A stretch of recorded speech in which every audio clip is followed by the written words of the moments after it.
হলো সংসারের ছাদ। যুক্তিগুলো শুনবেন। বাবা হলো সংসারের ছাদ, আর মা হলো সংসারের খুঁটি।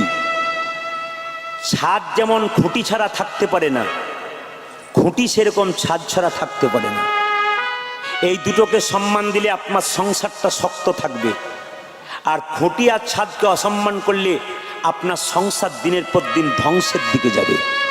ওই জন্য বাড়িতে বৃদ্ধ বাবা আর বৃদ্ধা মাকে আগে সেবা করুন, তবে কৃষ্ণ সেবা হবে। অসভ্য মানুষকে সভ্য করে দেয় কীর্তন, অমানুষকে মানুষ করে দেয় কীর্তন। দেখবেন মাতাল মানুষকে সুন্দর পথে নিয়ে যায় কীর্তন, একজন চরিত্রহীন মানুষকে সুন্দর পথ তৈরি করে দেয় কীর্তন, একজন চোর ডাকাতকে ভালো পথে আনার একমাত্র পথ হচ্ছে কীর্তন। যদি আপনারা হরিবাসরে বসতে পারেন, শুধু একা আসবেন না, সবাই মিলে আসবেন বাড়ির, দেখবেন আপনাদের লাভ হবে। একটা একটা করে বলি। বৃন্দাবনে গেলে তিনটে জিনিস করবেন না। প্রথম জিনিস কি? বৃন্দাবনে কেউ চটি জুতো পরে প্রবেশ করবেন না কোনোদিন। কারণ বৃন্দাবনে ভগবান কৃষ্ণ 11 বছর 56 দিন ছিল, কিন্তু কোনোদিন বৃন্দাবনে চটি জুতো পরে নাই। ওখানকার ভাষাতে নাঙ্গা পা, তার মানে কি? খালি পায়ে কৃষ্ণ ঘুরেছে বৃন্দাবনের অলিগলি। গোবিন্দের চরণধুলি ওখানে আছে, ওখানে নিজে যান, প্রথমে প্রণাম করুন, সেই চরণধুলি মাথায় ঠেকান, খালি পায়ে যাবেন, জুতো চটি পরবেন না। যে বাসাতে আপনি থাকেন সেখানে জুতো চটি রেখে যাবেন। দ্বিতীয় হচ্ছে, আপনি বৃন্দাবনে গিয়ে কোনোদিন চুল কাটবেন না। চুল দাড়ি বৃন্দাবনে গিয়ে কাটা একেবারে উচিত নয়, কারণ বৃন্দাবনে 11 বছর 56 দিন ভগবান কৃষ্ণ ছিলেন, কোনোদিন চুল কাটেন নাই। তবে বলবেন আমাদের চুল যাদের মানত থাকে তারা কি করবে? নিশ্চয়ই চুল তারা দেবে, কিন্তু ওখানে গিয়ে সেলুনে চুল দাড়ি কাটার সময় আপনার নয়, ওখানে কোনোদিন চুল দাড়ি কাটবেন না।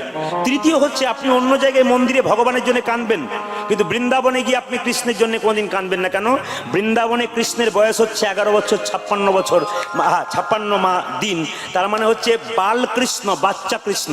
আচ্ছা বলুন তো, আপনার বাড়ির বাচ্চাটা খুব আনন্দে নাচছে খেলছেও তো দুঃখ বোঝে না, কিন্তু বাবা মায়ের যদি প্রচণ্ড ঝগড়া হয়, তার আনন্দটা থাকবে? তখন মুখ গুমড়ে একপাশে বসে থাকবে। তাই বৃন্দাবনে যে বাল কৃষ্ণ, ছোট্ট বাচ্চা কৃষ্ণ, বাঁকে বিহারী, এত আনন্দের মধ্যে আছে, ওখানে যদি কেউ কাঁদে না, তবে কৃষ্ণ খুব দুঃখ পায়। ভক্ত যদি কাঁদে, ভগবান কি কষ্ট না পেয়ে থাকতে পারে? তবে বাবা একটা কথা বলি, মন্দিরে গিয়ে ভগবানের কাছে কেউ চাইবেন না। যে চাই সে অল্প পায়, আর যে চায় না সে এত পায় ভাবতেই পারে না। একটা বাচ্চা ছেলে আপনার সামনে বারবার ঘুরঘুর করছে, বাবার সামনে, মায়ের সামনে, বাবা মা তো জানতেই পেরে গেছে বাচ্চা কেন ঘুরঘুর করছে। আপনি তো ভগবান অন্তর্যামী, ভগবানের কাছে গিয়ে বসলে আপনি কেন বলবেন মেয়ের বিয়ে দিয়ে দাও, ছেলের চাকরি দিয়ে দাও? উনি তো সবই জানেন, আপনার কিসের অভাব কিসের নাই, উনি সব পূরণ করবেন। শুধু ভক্তি যাও। ভক্তি যার কৃষ্ণ তার সর্বশাস্ত্রে কয়, ভক্তি না থাকিলে কৃষ্ণ দেখিলেই কি বা হয়। এই জন্য ভক্তিটার দরকার আছে। আমি ছোট্ট প্রমাণ দিয়ে দিই। দ্বারকার রাজা কৃষ্ণের কাছে বন্ধু সুদামা গিয়েছিল, একবেলা খেতে পায়, একবেলা খেতে পায় না। তার স্ত্রী বলেছিল, স্বামী, কৃষ্ণ যদি তোমার বন্ধু হয়, সে যদি দ্বারকার রাজা হয়, তবে তার কাছে দুঃখের কথা বলো, তোমার বন্ধু তোমাকে অনেক কিছু দিতে পারে। সুদামা তখন চিৎকার করে বলেছিল, শোনো কুচেলা দেবী, বারবার তোমাকে একটা কথা বলে যাই, মাথায় রাখবে, আমার বন্ধু কৃষ্ণ রাজা হতে পারে, কিন্তু ভগবানের কাছে আমি কোনোদিন চাইতে পারবো না। কুচেলা দেবী কত চালাক দেখুন, চাইতে হবে না, একবার তো ভগবান বন্ধুর সঙ্গে তো তোমার দেখা হবে। লক্ষ্য করুন, সুদামা যখন ছুটে গিয়েছিল কৃষ্ণের কাছে, পায়ের মধ্যে কাঁটা ফুটে গিয়েছিল, কৃষ্ণ নিজের হাতে সুদামার চরণটাকে ধুয়ে দিয়েছিল। সুদামা, তোর পায়ে কত রক্ত, আচ্ছা সুদামা তুই কেমন আছিস? সুদামার এত দুঃখ, একবেলা খেতে পায়, একবেলা খেতে পায় না, তবু সুদামা বলেছিল, কৃষ্ণ আমি খুব ভালো আছি, শুধু ভালো ছিলাম তা নয়, তোকে দেখে আরো ভালো হয়ে গেলাম। কৃষ্ণ জিজ্ঞাসা করেছিল, ওরে সুদামা, তোর কিসের অভাব আমাকে বল। বলে, আমার কোনো অভাব নাই, কৃষ্ণ যার বন্ধু তার আবার অভাব কি আছে? ভগবান যার বন্ধু তার আবার অভাব কি আছে? আমার কোনো অভাব নাই। ভগবান তখন বলেছিল, সুদামা এইটাই তো চাই, ভক্ত যদি চোখের জলে আমার চরণ ধুয়ে দেয়, আমি যে তারও হয়ে যাই।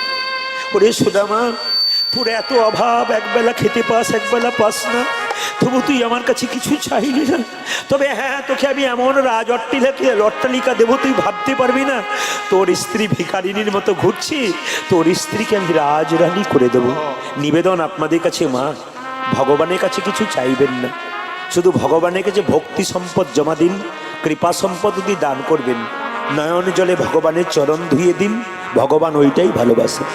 আপনারা মা কাঁদাবেন না, বৃদ্ধ বাবাকে কষ্ট দেবেন না, ওদের দুজনকে যদি আপনি সেবা করতে পারেন, কোনো দেবতার সেবার দরকার হয় না। কৃষ্ণকে সেবা করুন আর না করুন, ঘরে দুটো দেবদেবী আছে, আগে ওদের সেবা করুন।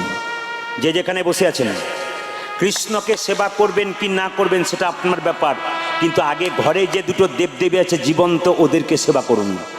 ভগবান শ্রীকৃষ্ণের নিজের মুখের বাণী, সুদামাকে বলেছিল, সুদামা এই জগতে 3 রকমের গুরু। প্রথম গুরু পিতামাতা, যার থেকে জন্ম পেলি, সেই পিতামাতা যদি কেঁদে বেড়ায় খাবার জন্যে, তুই গোবিন্দ কৃপা কোনো দিন পাবি না।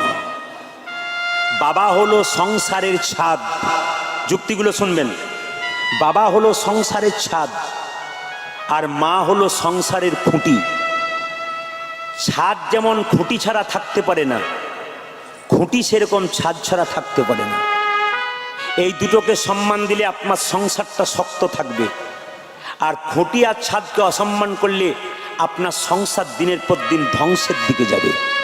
ওই জন্য বাড়িতে বৃদ্ধ বাবা আর বৃদ্ধা মাকে আগে সেবা করুন, তবে কৃষ্ণ সেবা হবে। মা কাকে বলে? আজকে যারা বহু দূর দূরান্ত থেকে কীর্তন শুনতে এসছেন, বাড়ি যখন ফিরে যাবেন, যদি রাত্রি 12টায় বাড়ি ফেরেন, বাড়ির সবাই ঘুমোবে, একজন কিন্তু দরজাতে জেগে বসে থাকবে, তিনি মা।